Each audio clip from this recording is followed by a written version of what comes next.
Welcome to ThawBall. Welcome back to ThawBall, and we got some baseball on deck as there are 6 teams within 4 games of the 3 NL wildcard spots. The Phillies have a 3.5 game cushion in that wildcard race, but they're in danger of losing 4 and 5, and this would not help. Austin Riley, 447 feet in the first inning. 2-0 Atlanta. And Spencer Strider was dominant. He went 7 innings with 9 Ks.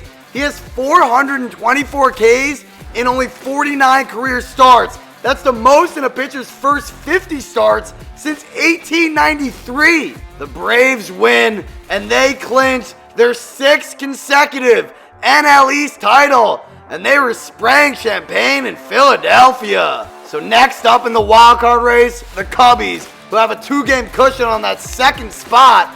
But sha-la-la-la-la-la-la, Mr. Jones and me. That's Nolan Jones of the Rockies erases an early Cubs 3-1 lead. Then the Rockies stayed hitting them a mile high. This is Eloise Montero. Puts the Rockies on top, 5-3 in Denver. This ball's driven to right center field with authority, way back, and gone! Bryant, another home run against the Cubs.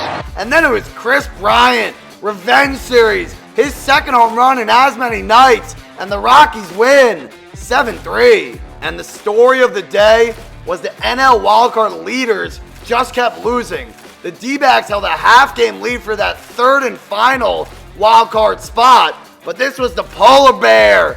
Pete Alonso going double-dipping with the double. Mets up 4-0. And then it was Mark Vientos. Whichever way the wind blows, Mets win 7-1. So could the teams chasing them in the race keep pace? And for the Reds, it was TJ Friedl. And the J stands for jaunt, as he's jaunting around the bases for a 2nd inning triple. 2-0 Reds. Back to Maul. Great glove. How did he find that bouncing ball? And he gets out of the jam. Gotta catch a Maul. Sam Maul with the slick glove play. Reds win 4-3 and are tied with the D-backs for that last wild card spot. Hit hard, deep left field. Henniger back. He's out of room. It's out of here.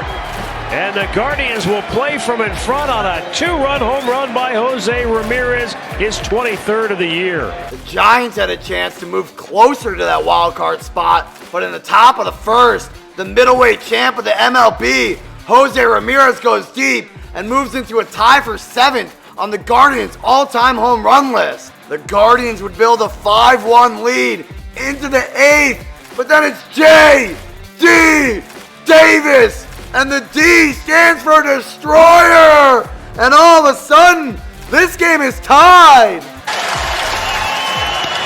Hit to left. Tagging is Bailey. Kwan's got it. Here's the throw. And this game is over. Patrick Bailey gets in right in front of the tag. And Bailey's been an offensive catalyst this season for the Giants, as they're now a half game behind the Reds and the D-backs in the wildcard race. So now the Marlins had to win to stay a half game behind the Reds and D-backs and tied with the Giants. And it's the newly called up prospect, the X-Man, Xavier Edwards. That's 1-0, and the Marlins would win 2-0. We switch to the American League, where the Rangers came into this series against Toronto a game and a half back. They would leave after today a game and a half up, as they've taken the first 3 of a 4-game set in Toronto. First, it was Nathaniel Lowe to put them up 4-0. It's this ball a ton. Deep out to left. A towering blast. It's gone. And then it was Robbie Grossman, and he's so nasty with it. His 2nd home run in as many games. The Rangers cruise 10-0, and they go for a 4-game sweep in Toronto tomorrow. The Mariners would retake the 3rd AL wildcard spot with that Blue Jays loss. and it's me and Julio down by the schoolyard. On August 4th, Julio Rodriguez was batting .248. After that double, .289. What a month and change it's been for the Mariners star. And then down 2-1 in the 5th, Cal Raleigh was showing off with his bat to tie the game as the Angels catcher is completely out of position. And then he would show off with the arm too, gunning the runner at second to end the game. Mariners win, and they've now won 9 in a row in the last 9 games started by Luis Castillo. So with those Mariners and Rangers wins, the Astros needed a win to stay ahead in the AL West, and that's Air Jordan with a towering shot to give the Astros the lead. Last night. Hits this one high. Hits this one deep. Hits this one towards the bullpen. Number 100 in the career of Kyle Tucker. Kyle Tucker becomes the 20th Astro to 100 career home runs, and they avoid the 3-game home sweep to the lowly Athletics as they win 6-2.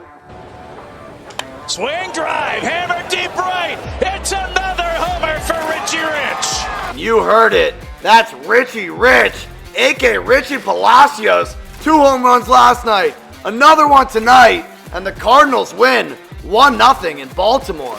With Baltimore faltering, the Rays finally had a chance to cut into that AL East lead, and that's Yandy Diaz with the double to give the Rays a 3-0 lead. They would then build a 4-0 lead in the 3rd.